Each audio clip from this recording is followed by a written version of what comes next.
তো আমাদের সেনাবাহিনী প্রধান আমাদের বড় ভাই ওয়াকরুজ্জামান সাহেব গত 2 দিন আগে এক প্রেস ব্রিফিংয়ে বাংলাদেশে যে সাম্প্রতিক যে ঘটনাগুলো রয়েছে, আভ্যন্তরীণ ঘটনা, আন্তর্জাতিক ঘটনা, রাজনৈতিক পরিস্থিতি, এইসব বিভিন্ন বিষয়ের রূপে মানে 2-4টা লোমহর্ষক কথাবার্তা বলেছেন।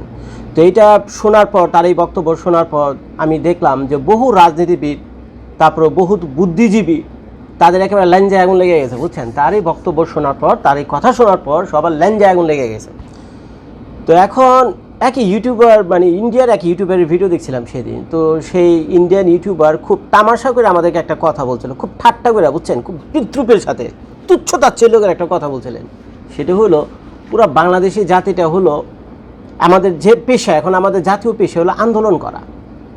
বাংলাদেশের মানুষের এখন জাতীয় পেশা হইলো আন্দোলন করা। কিছু হইলে আমরা আন্দোলন করি, কিছু হইলে আমরা আন্দোলন করি, রাজপথ দখল, ঘেরাও, আগুন লাগাও, বুঝছেন। তো এইগুলো হলো আমাদের একেবারে ইজি একটা ব্যাপার হয়ে গেছে, বুঝছেন, ইজি একটা ব্যাপার হয়েছে। তো যার ফলে সে ঠাট্টা করে বলছিল যে বাংলাদেশের মানুষের পেশাই হলো আন্দোলন করা। কথাটা আসলে খারাপ বলেনি। তো এখন আমরা এমন একটা জাতি, বুঝছেন, আমরা কিছুতেই সন্তুষ্ট হই না, কিছুতেই সন্তুষ্ট হই না। আপনাদের যদি সারা দুনিয়াটাও দিয়ে দেয় না, লক্ষ কোটি টাকাও যদি আপনার দিয়ে দেন না, লক্ষ কোটি টাকা না, ডলার আর কি, ডলার পছন্দ না হলে ধরেন পাউন্ড স্টার্লিং দিলাম, পাউন্ড স্টার্লিং পছন্দ না হলে ধরেন ইউরো দিলাম, যেটা বড় সেটাই দিলাম, আছে সব কিছু দিলেন, আপনারা কোনোদিন আপনারা শান্তি পাবেন না, কোনোদিন আপনারা খুশি হবে না, বুঝছেন। যত আপনাদের মানে যতই দিব অতই আপনারা চাইবেন। এই জাতি হলো আমরা, কোনো কিছুতে আমরা হ্যাপি হই না, আরও দাও, বিষয়টা হলো এরকম। আরেকটা জিনিস হলো বিশ্বাস নাই, বুঝছেন, বিশ্বাস একেবারে নেই, কারো উপরে কোনো বিশ্বাস নাই। শেখ হাসিনা আপা ছিল, তার 17 বছর রেজিমে, তার উপর আমাদের বিশ্বাস ছিল না। দুনিয়ার আন্দোলন করে কয়েক হাজার প্লাপান মহিলা তাকে আমরা খেদাইছি।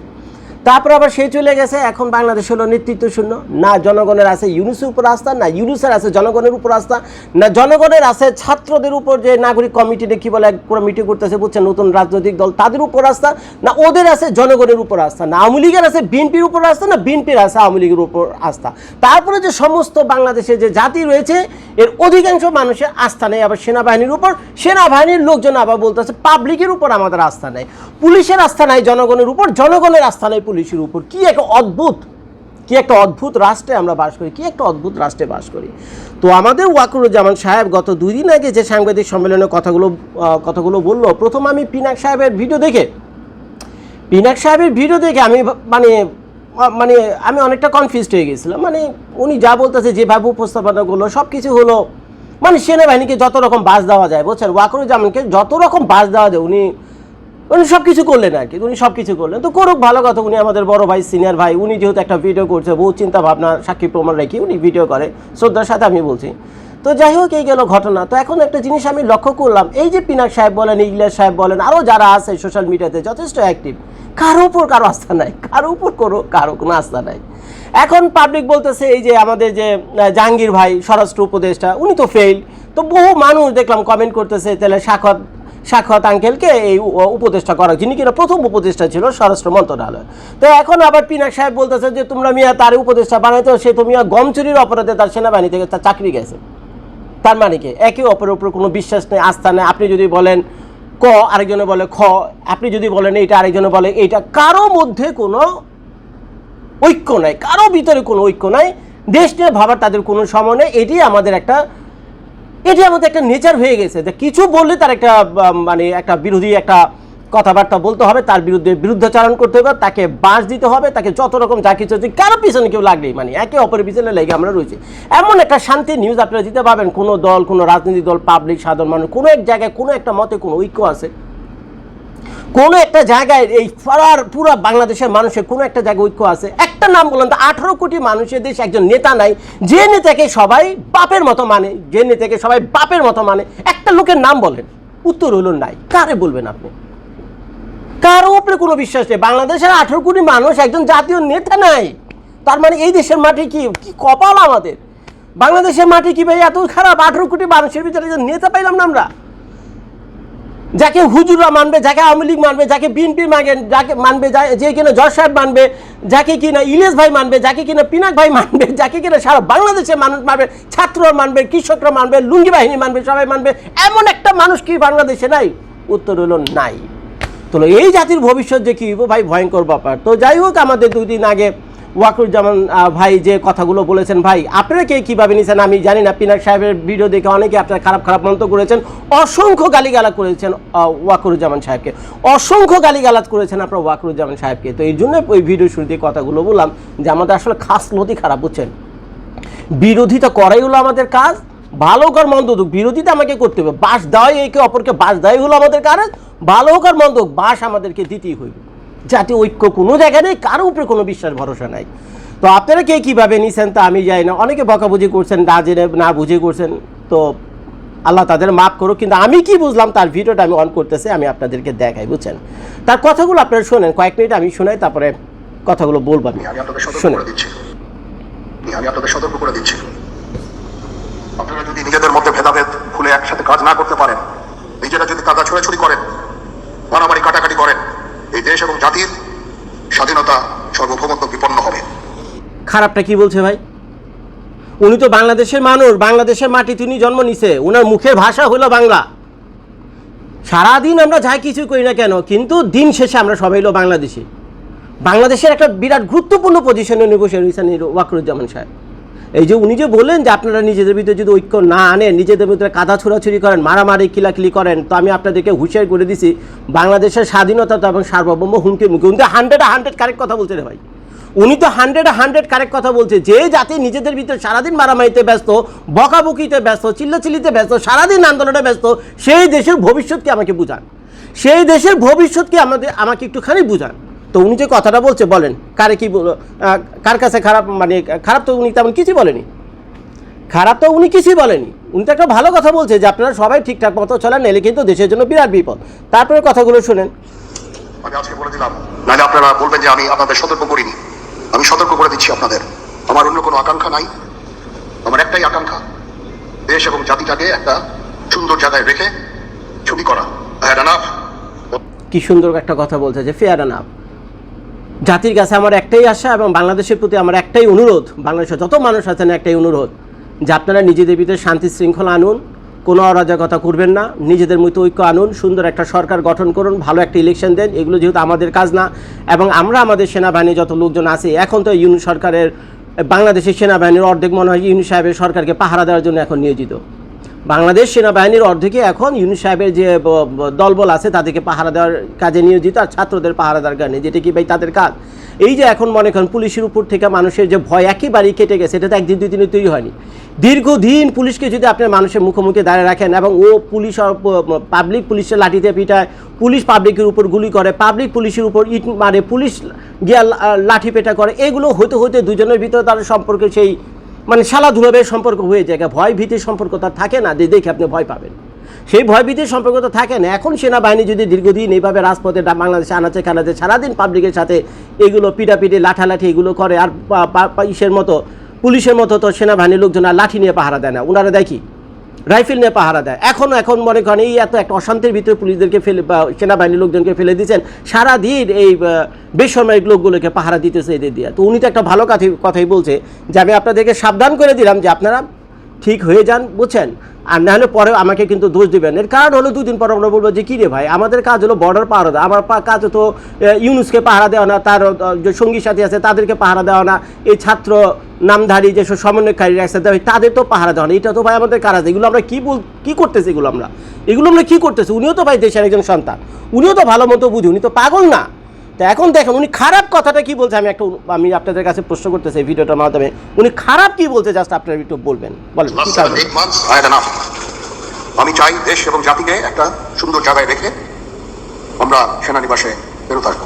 কি সুন্দর একটা কথা বলছে উনি। কিন্তু আরেকটা গুরুত্বপূর্ণ কথা বললো এখানে যে দেশ এবং জাতিকে একটা সুন্দর জায়গায় রেখে আমরা আমাদের জায়গায় ফেরত যাব, এবং শুধু আরেকটা কথা বলছে যে দেশ ও জাতিকে সুন্দর জায়গায় রেখে আমি নিজেও অবসরে যাব, এবং আমার অন্য কোনো আকাঙ্ক্ষা নাই, অর্থাৎ বাংলাদেশের প্রধানমন্ত্রী বা রাষ্ট্রপতি হওয়ার মতো কোনো ইচ্ছা আমার নাই। দেখেন এখন একটা লোক এরকম একটা পজিশনে থেকেই যখন এই ধরনের কথাবার্তা বলে, বুঝতেই তো পারছেন সারা জীবনের জন্য তো এটা রেকর্ড হয়ে রইল, সারা জীবনের জন্য এটা রেকর্ড হয়ে রইল। এখন যদি ভুলে কোনোভাবে উনি অন্যায় উল্টাপাল্টা কোনো কিছু কাজ করে, তো ভাই আপনি তো এটা রেকর্ডটা দেখে তার প্রশ্নের মধ্যে ফেলতে পারবেন, এবং উনি তো আপনার আমার মতো লুঙ্গি বাহিনী না, উনি একটা বিশেষ জায়গায় রয়েছে, আমার আপনার মতো তো ভাই লুঙ্গি বাহিনী না, তো কাজেই উনার কথার একটা ভ্যালু আছে, উনি ভেবে চিন্তে এই কথাগুলো বলছে। তো কত বড় দায়িত্ব নেই কথাটা বলছে যে দেশ এবং জাতিকে একটা সুন্দর জায়গায় রেখে আমি অবসরে যেতে চাই, কত সুন্দর কথা বলছে। আর এই কথাগুলোর ভিতরে আমি বুঝলাম না আমাদের পিনাক ভাই এত শ্রদ্ধেয় একজন ব্যক্তি, কত ভালো ভালো ভিডিও করে, আমাদের চোখ কান নাক মুখ খোলা রাখতে উনি সাহায্য করে, কারণ আমরা তো বোকাচোদা, তাই না,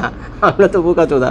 তা এখন দেখলাম আমার কষ্টই লাগছে যে পিনাক ভাইও এই ব্যক্তিটার বিরুদ্ধে গিয়া এমন কোনো খারাপ কথা নাই যে বললো তার ভিডিও দিকে দেখেছেন, তো দুঃখই লাগছে আর কি। শুনুন বাকিটা। দেশের এই আইন শৃঙ্খলা পরিস্থিতি খারাপের পিছনে কিছু কারণ আছে, দেখেন কি বলেন। কারণটা হচ্ছে যে আমরা নিজেরা হানাহানির মধ্যে ব্যস্ত, একজন আরেকজনের বিরুদ্ধে বিষদকারে ব্যস্ত। এটা একটা চমৎকার সুযোগ অপরাধীদের জন্য। এই যে উনি যে কথাটা খারাপ করলো, উনি বলছে এই যে দেশে যে অরাজকতা, যে মানে বিরাট ভয়ঙ্কর একটা পরিস্থিতি, খুন ছিনতাই হত্যা ধর্ষণ ডাকাতি এগুলো যে নিত্যনৈমিত্তিক চলছে, এটা চলবেই। কারণ যারা কিনা এই ধরনের আগে যারা সন্ত্রাসী করতে এই ধরনের যারা ক্রিমিনাল ছিল, তো তারা আগে একটা ভয় পেত যে আমি কিছু করলে হয়তো সকালবেলা পুলিশ আমাকে এসে ধরে নিয়ে যাবে।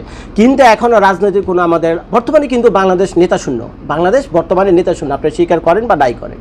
তা এখন উনি বলতেছে এই পরিস্থিতি যারা ক্রিমিনাল রয়েছে তারা স্বাভাবিকভাবে দেখতেছে যে যারা কিনা আমাদেরকে নিয়ন্ত্রণ করবে বা আমাদেরকে ঠেকাবে ধরপাকড় করবে, এখন তারাই তো মানে তারাই তো দ্বিধার ভিতরে পড়ে গেছে, তারাই বিভিন্ন দলে বিভক্ত হয়ে পড়ছে। এখন পুলিশের নাই জনগণের উপর ভরসা, জনগণের নাই পুলিশের উপর ভরসা, এবং পুলিশ নিজেও জানে না আসলে পুলিশ কার নির্দেশে কাজ করতেছে, পুলিশ নিজেও জানে না যে তারা কার নির্দেশে কাজ করতেছে বা তাদেরই বা ভবিষ্যৎ কী। তো এইখানে যে একটা যে মানসিক ভরসা, বুঝছেন, মেন্টাল প্রিপারেশন, এটা তো আর আমাদের পুলিশ বাহিনীর নাই। তো যার ফলে এই যে উনি কথাটা বললেন যে আমরা আমাদের যে নিজেদের হানাহানি দ্বন্দ্ব বা এইসব ঝগড়া বিবাদ কিলাকিলি যা কিছু করতেছে, এইটার কারণে যে অরাজক অবস্থা তৈরি হয়েছে, তো সেটাই উৎসাহ দিয়েছে হয়েছিল ক্রিমিনালদেরকে তাদের এইসব খুন হত্যা ডাকাতি এগুলো করার মতো। শুধু তারাই না, তাদের সাথে যোগ হয়েছে আরও হাজার হাজার লোক গিয়ে। এর কারণ হলো দেখছে যে এদের বিচার হয় না। বিচার হবে কীভাবে? বাংলাদেশ এখন নেতৃত্ব শূন্য রে ভাই, বাংলাদেশ এখন নেতৃত্ব শূন্য। আর নেতৃত্ব বলতে তো ইউনূস সাহেবকে বোঝায় না, উনি তো পাবলিক নমিনেটেড নিয়ে, উনি তো পাওয়ারে যায়নি, এটা একটা ডেমোক্রেটিক কান্ট্রি রে ভাই, উনি তো পাবলিক নমিনেশন নিয়ে উনি ওখানে যায়নি। আমাদের কোনো কয়জন লোকের সাপোর্ট আছে ইউনূস সাহেবের উপরে, এটা তো একটা বিরাট প্রশ্ন। উনি একটা ইস্যুর কারণে কিছুদিনের জন্য আসে, উনি তো কোনো জনপ্রিয় নেতা ফেতা কিচ্ছু না। তো বর্তমানে বলতে গেলে আমাদের বাংলাদেশ হলো বর্তমানে হলো নেতৃত্ব শূন্য, টোটাল বলতে একটা নেতৃত্ব শূন্য দেশে যা হওয়ার দরকার তাই হইতেছে। উনি স্পষ্টভাবে কথাটা বললো যে নিজেদের ভিতরে এগুলো নিয়ে ব্যস্ত। তার মানে তোমরা সবাই ঠিকঠাক হয়ে একজন লিডার ঠিক করো, তোমরা সবাই নিজেরা বুঝে শুনে একজন লিডার ঠিক করো, তাকে রাষ্ট্রপতি বা রাষ্ট্রপ্রধান বানাও, তারপরে সে যেভাবে বলবে ঠিক আছে, দেশের ভালোর জন্য যা যা বলবে সুন্দরভাবে তোমরা করো। কিন্তু ভাই কারো উপরে কোনো ভরসা নাই, কারো উপরে কিছু নেই। উনি ওনার কথাগুলো ভাই সত্যি কথা বলতে আমার মন ছুঁয়ে গেছে, বুঝছেন। শুনুন, তারা খুব ভালোভাবেই জানে যে এই সময়ে যদি এই সমস্ত অপরাধ করা যায় তাহলে এখান থেকে পরিত্রাণ পাওয়া সম্ভব।